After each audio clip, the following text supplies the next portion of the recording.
Welcome to RM biology. আরো একটি গুরুত্বপূর্ণ এবং নতুন ভিডিওতে তোমাদের স্বাগত। আজকে আমরা ডিসকাস করব আয়ুষ কাউন্সেলিং নিয়ে।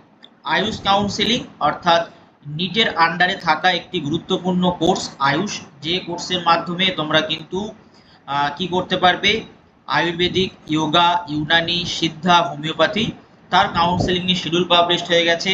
কতগুলো রাউন্ড হবে সেটাও বলা হয়েছে, ডকুমেন্টস কি লাগবে সেটাও জানবো, medical certificate format, domicile certificate format, সব এই ভিডিও মারফত তোমাদেরকে আমি জানিয়ে দেবো। তাই অবশ্যই ভিডিওটি শেষ পর্যন্ত দেখো এবং যারা চ্যানেলে নতুন, চ্যানেলটি সাবস্ক্রাইব করে নাও। এবং আমি পিন কমেন্টে আমার মেল অ্যাড্রেস দিয়ে রাখবো, তোমাদের কাউন্সেলিং যাবতীয় হেল্প যদি লাগে বা আমার থেকে যদি কাউন্সেলিং করাতে চাও আয়ুষের, সেখানে কিন্তু যোগাযোগ করতে পারো। তো চলো ভিডিওটি শুরু করা যাক। তো সব থেকে প্রথম আমরা শিডিউলটা দেখে নিই। দেখো, তোমরা প্রত্যেকেই জানতে, যখন 15% কোটায় কাউন্সেলিং শুরু হয়েছিল সেই সময় বলে দেওয়া হয়েছিল যে স্টেট কোটাতে 6 তারিখ থেকে তোমাদের কাউন্সেলিং স্টার্ট হয়ে যাবে। দেখো, এই পার্টিকুলার জায়গায় কিন্তু সমস্ত কিছু তথ্য দেওয়া রয়েছে। রাউন্ড ওয়ানের জন্য আমাদের স্টেটে যেটা নিয়ম, সব থেকে প্রথম এসকিউর জন্য একটা রেজিস্ট্রেশন করতে হয়। সেই রেজিস্ট্রেশনটা দেখো স্টার্ট হচ্ছে আজকেই 6 তারিখেই, 11 AM of 6 September 2024 till 6 PM of 7 September 2024, অর্থাৎ দুদিন, 6 তারিখ এবং 7 তারিখ তোমাদের ফার্স্ট রাউন্ডের এসকিউর ভেরিফিকেশনের জন্য রেজিস্ট্রেশনের একটা ডেট দেওয়া হয়েছে। এবং এই রেজিস্ট্রেশনের যে অনলাইন ফি পেমেন্টটা করতে হয় সেটা ওই 6 তারিখ থেকে আর 7 তারিখ মাঝরাত পর্যন্ত করতে পারবে। এবার after successful registration, fee payment, verification of candidate, মানে তুমি যখনই রেজিস্ট্রেশনটা করবে তোমার একটা প্রোফাইল লেটার আসবে। রেজিস্ট্রেশন করার পর, ফিস পেমেন্ট করার পর তোমার একটা প্রোফাইল লেটার আসবে। সেই প্রোফাইল লেটারে তোমার যে ডকুমেন্টসগুলো নিয়ে ফিজিক্যাল ভেরিফিকেশন করতে হবে, তো এই প্রোফাইল লেটারে তার ভেন্যু এবং নির্দিষ্ট কিন্তু একটা ডেট দেওয়া থাকবে, সেখানে গিয়ে তোমাকে কিন্তু ফিজিক্যাল ভেরিফিকেশন করতে হবে। তার ডেটটা দেওয়া হচ্ছে দেখো 7 তারিখ থেকে 9 তারিখ, অর্থাৎ 7, 8, 9, 11টা থেকে 4টে পর্যন্ত। এবার এই প্রক্রিয়াটা হয়ে যাওয়ার পর, অর্থাৎ ভেরিফিকেশন হয়ে যাওয়ার পর, একটা স্টেট কোটা লিস্ট প্রকাশিত করবে এই আয়ুষ কর্তৃপক্ষ। স্টেট আয়ুষ কর্তৃপক্ষ একটা স্টেট কোটা লিস্ট প্রকাশ করবে, যেমনটা নিটে তোমরা দেখেছো।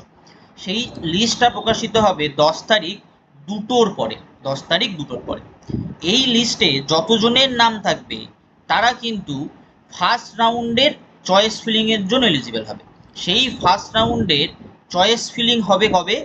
10 তারিখেই 4টের পর থেকে শুরু হবে, চলবে 11 তারিখ মাঝরাত পর্যন্ত। এবং এই যে তোমরা চয়েস ফিলিং করবে, এই পার্টিকুলার জায়গায় যে চয়েস ফিলিং করবে, তার রেজাল্ট প্রকাশিত হবে কবে? 14 তারিখ বেলা 4টের পরে। রেজাল্ট প্রকাশিত হলে যারা যারা চান্স পাচ্ছ তাদেরকে সমস্ত ডকুমেন্টস, তুমি চান্স পেয়েছো, তোমার অ্যালটমেন্ট লেটার, সমস্ত ডকুমেন্টস, তোমার বন্ড, সব কিছু নিয়ে তোমাকে যেতে হবে তুমি যে ইনস্টিটিউশনে পেয়েছো সেই ইনস্টিটিউশনে ভেরিফিকেশন করার জন্য। সেটাও সময় দেওয়া হয়েছে 2 দিন, খুব শর্ট পিরিয়ড, কিন্তু নিটের মতো বেশ বড় বড় লং টাইম দেওয়া হয়নি, খুব শর্ট পিরিয়ড দিয়ে। দেখো কতদিন, 17 তারিখ এবং 18 তারিখ, এই 2 দিন সময় দেওয়া হয়েছে, 11টা থেকে 4টে পর্যন্ত।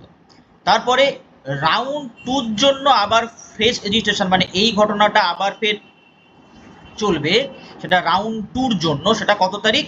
সেটা হচ্ছে 27 তারিখ এবং 28 তারিখ। তার জন্য ফি পেমেন্ট করতে হবে ওই 27 তারিখ 28 তারিখেই। ফি পেমেন্ট করার পর আবার তোমাকে ভেরিফিকেশনে যেতে হবে, যদি তুমি নতুন করে চয়েস, মানে নতুন করে তুমি রেজিস্ট্রেশন করো সেকেন্ড রাউন্ডের জন্য, সেটা কবে? 28 তারিখ থেকে 30 তারিখ পর্যন্ত। এগুলো হয়ে যাওয়ার পর সেকেন্ড রাউন্ডের জন্য এসকিউ লিস্ট প্রকাশিত হবে কবে? অক্টোবরের 1 তারিখে। এবং অক্টোবরের 1 তারিখেই সেকেন্ড রাউন্ডের জন্য চয়েস ফিলিং, চয়েস লকিং শুরু হবে। এবং সেকেন্ড রাউন্ডের রেজাল্ট পাবলিশ হবে কবে? 4 তারিখে অক্টোবর। সেকেন্ড রাউন্ডে যারা চান্স পাবে তাদের ভর্তি প্রক্রিয়া চলবে 5 তারিখ, 6 তারিখ, 7 তারিখ অক্টোবর মাসে। রাউন্ড 3 রেজিস্ট্রেশন শুরু হচ্ছে 18 তারিখ, চলবে 19 তারিখ পর্যন্ত। অনলাইন ফি পেমেন্টও 18 তারিখ, 19 তারিখ। ভেরিফিকেশন হবে 19, 20, 21 তারিখ পর্যন্ত। রাউন্ড 3 রেজাল্ট এবং রাউন্ড 3 এসকিউ লিস্ট এবং সিট ম্যাট্রিক্স দেওয়া হবে 22 তারিখে 2টোর পরে। রাউন্ড 3 জন্য চয়েস ফিলিং, চয়েস লকিং করতে পারবে 22 তারিখ এবং 23 তারিখ। এবং রাউন্ড 3 তোমাদের রেজাল্ট বেরোবে কিন্তু 25 তারিখে, 25শে অক্টোবর। এবং রাউন্ড 3 যারা নতুন করে ফ্রেশ অ্যালোড হবে বা আপডেট হবে, যাদের আপগ্রেড হবে তাদের আবার ফের গিয়ে ভেরিফিকেশন করতে হবে 26 তারিখ থেকে 28 তারিখ পর্যন্ত, 26, 27, 28। তারপরে হচ্ছে online stray vacancy round. Online stray vacancy round 11টা AM এ শুরু হবে, আর দেখো 4-11 তারিখে চলবে 5 তারিখ পর্যন্ত। Online fee payment online stay vacancy রাউন্ডের জন্য সেই একই দিনেই 4 আর 5 তারিখ। তার জন্য তোমার ভেরিফিকেশন এসকিউ লিস্টের জন্য ভেরিফিকেশন হবে 5 তারিখ, 6 তারিখ। এসকিউ লিস্ট আর সিট ম্যাট্রিক্স প্রকাশিত হবে 11 তারিখ নভেম্বর মাসের। এবং তার জন্য তোমার স্টে ভ্যাকান্সি রাউন্ডের জন্য চয়েস ফিলিং চয়েস লকিং হবে 11 আর 12 নভেম্বর। আর রেজাল্ট বেরোবে কিন্তু 14 তারিখে। এই রেজাল্ট বেরোনোর পর তোমাদের গিয়ে ভর্তি প্রক্রিয়া কমপ্লিট করতে হবে 16 তারিখ, 17 তারিখ এবং 18 তারিখ। এই তোমাদের কিন্তু শিডিউল প্রকাশিত হয়েছে। এটা অনেক দিন পর্যন্ত তোমাদের চলছে ব্যাপারটা। শুরু হচ্ছে সেপ্টেম্বর, আজকে থেকেই শুরু হয়ে যাচ্ছে, চলছে সেই নভেম্বর পর্যন্ত। এরপরে যদি আমরা দেখিনি যে মেডিকেল সার্টিফিকেটটা কেমন, যারা তোমরা নিটের কাউন্সিলিং এ অংশগ্রহণ করেছো সবাই জানো যে এরকম একটা তোমাদের মেডিকেল সার্টিফিকেট দেওয়া হয়েছিল। জাস্ট একটা জিনিসের চেঞ্জ আছে, নিটেরটা লেখা আছে নিট ইউজি আর এখানে লেখা আছে কিন্তু আয়ুষ ইউজি। বাকি সমস্ত দেখো ডাটা সেম রয়েছে। তোমার এখানে রোল নাম্বার লিখতে হবে, নিটের রোল নাম্বার, নিটের অ্যাপ্লিকেশন নাম্বার, নিটের যেটা অল ইন্ডিয়া র্যাঙ্ক তোমাকে লিখতে হবে, যে ডাক্তারবাবু তোমার করবেন এই চেক আপটা বা এই সার্টিফিকেটটা তার নাম এখানে লিখতে হবে, এখানে ক্যান্ডিডেটের নাম লিখতে হবে, এখানে ক্যান্ডিডেটের বাবা কিংবা মা যিনি গার্জেন তার নাম লিখতে হবে, কোথায় তোমার অ্যাড্রেস রিসাইডিং অ্যাট সেটা ওই আধার কার্ড পাসপোর্ট এইসবগুলো দেখে করতে হবে। বাকি যে তথ্যগুলো আছে এগুলো সমস্ত ডাক্তারবাবুরাই জানেন কেমন কি করতে হবে, তুমি নিয়ে গেলে তারা কিন্তু করে দেবে। সব থেকে ইম্পর্টেন্ট জায়গা হচ্ছে এই জায়গাটা, এখানে রেজিস্ট্রেশন নাম্বারটা মাস্ট লাগবে, কোন কাউন্সিলের অন্তর্গত সেটা লাগবে, এখানে একটা সিল দিতে হবে এবং এই জায়গাটায় কিন্তু একটা ফটো দিতে হবে। সেই ফটোটাতে কিন্তু যে ডাক্তারবাবু তোমাকে সার্টিফিকেটটা দিচ্ছেন তার কিন্তু একটা অ্যাটেস্টেড চাই, ঠিক আছে? এটা কিন্তু মনে রাখতে হবে। এবারে স্টেট কোটার জন্য কি কি ডকুমেন্টস আমাদের লাগবে, দেখো আমি একদম শুরুতেই যে ক্যান্ডিডেট প্রোফাইলের কথা বললাম, অর্থাৎ তোমাদের যখন পেমেন্ট করবে সেই ক্যান্ডিডেট প্রোফাইল এটারটা লাগবে, আর পেমেন্ট রিসিপ্ট যেটা পেমেন্ট করেছো সেই পেমেন্ট রিসিপ্টটা লাগবে, সেটা কিন্তু নিয়ে যেতে হবে মাস্ট। তারপরে ডোমিসাইল সার্টিফিকেট, সেটা 3 প্রকার হয়, A1, A2 অথবা B, যে কোনো একটা তুমি নিয়ে যেতে পারো যার যেটা অ্যাপ্লিকেবল হবে। or having a valid domicile certificate from e-district website, অর্থাৎ আমাদের ওয়েস্ট বেঙ্গল e-district বলে একটা ওয়েবসাইট আছে, সেখান থেকেও যে ডোমিসাইল সার্টিফিকেটটা পারে সেটাও কিন্তু এরা অ্যাপ্রুভ করবে বা অ্যালাউ করবে। Voter card, Aadhaar card, passport of parent in case of domicile certificate of parent is given showing address at West Bengal. মানে এবার হচ্ছে তুমি যে কোনো একটা তোমাকে আইডি প্রুফ নিয়ে যেতে হবে, সেটা ভ্যালিড, সেটা ভোটার কার্ড হতে পারে, আধার কার্ড হতে পারে, পাসপোর্ট হতে পারে। সেটা পাসপোর্টটা, আধার কার্ডটা বা ভ্যালিড ভোটার কার্ডটা যদি পেরেন্টের কখন লাগবে, যদি তুমি বি ডোমিসাইলটা ব্যবহার করো। কাস্ট সার্টিফিকেট, যার যেমন কাস্ট সার্টিফিকেট সেরকম কাস্ট সার্টিফিকেট নিয়ে যেতে হবে। নিড ইউজির অ্যাডমিট কার্ড নিয়ে যেতে হবে, প্রত্যেকের কাছেই আছে। নিড ইউজির র্যাঙ্ক কার্ড নিয়ে যেতে হবে, সেটাও প্রত্যেকের কাছেই আছে। এবার পিডাব্লিউডি সার্টিফিকেট, যেটা অলরেডি এখানে দেখবে তোমরা ওয়েবসাইটে গেলে তোমাদের একটা নির্দিষ্ট ডেট দেওয়া আছে, সেই পার্টিকুলার SSKM থেকে তোমাকে সেই সার্টিফিকেটটা ইস্যু করাতে হবে।